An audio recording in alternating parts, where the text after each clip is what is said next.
In a previous video, I discussed with you how you can build muscle and burn fat at the same time. And today I'm going to share with you the nutritional side of that.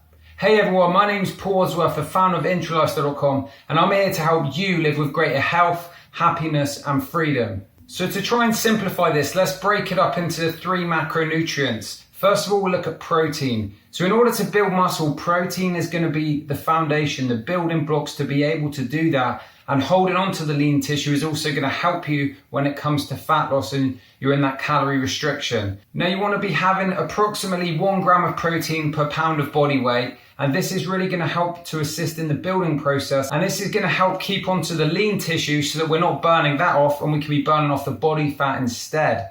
And you can get your protein in a variety of sources from whole foods and in supplement form as well. So I'll just briefly cover some of the most common ones you can be consuming. So eating organic meat and grass-fed meat where possible is going to give you some decent source of protein if you're not vegetarian or vegan. Sources of fish are another great source of protein.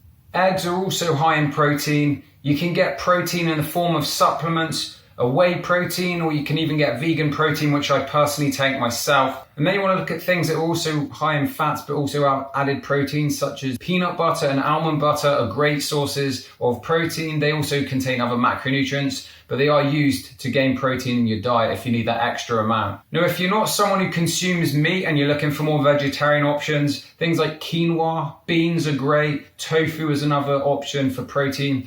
And I would aim to be consuming protein with each meal if you can, and just making sure that you're trying to hit those numbers. Now, the average person that doesn't work out much or isn't looking to build muscle is going to require a lot less protein than someone who is looking to increase their muscle mass. The next thing we'll look at is carbohydrates. Now, carbohydrates often have a bad reputation, and I believe it's unfair.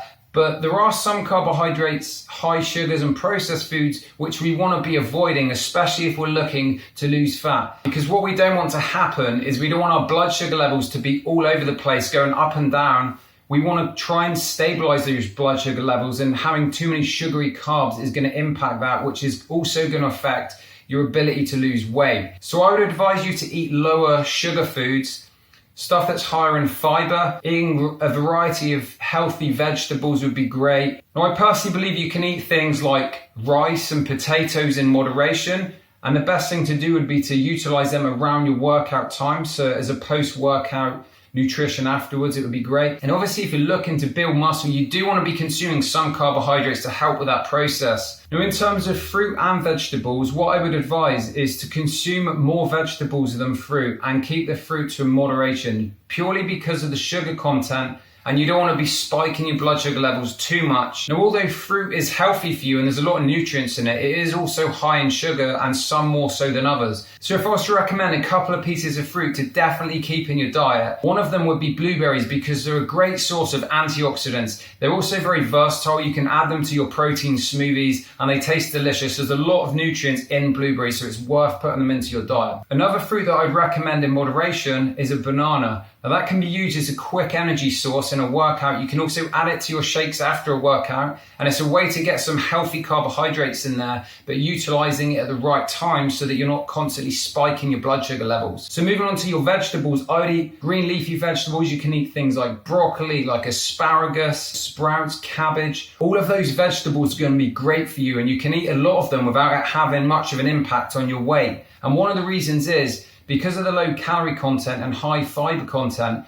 it's actually going to require a lot of energy for your body to digest them. So it ends up being very little calories that you're consuming. And then moving on to your fats in your diet. Fats are extremely important and essential for your health.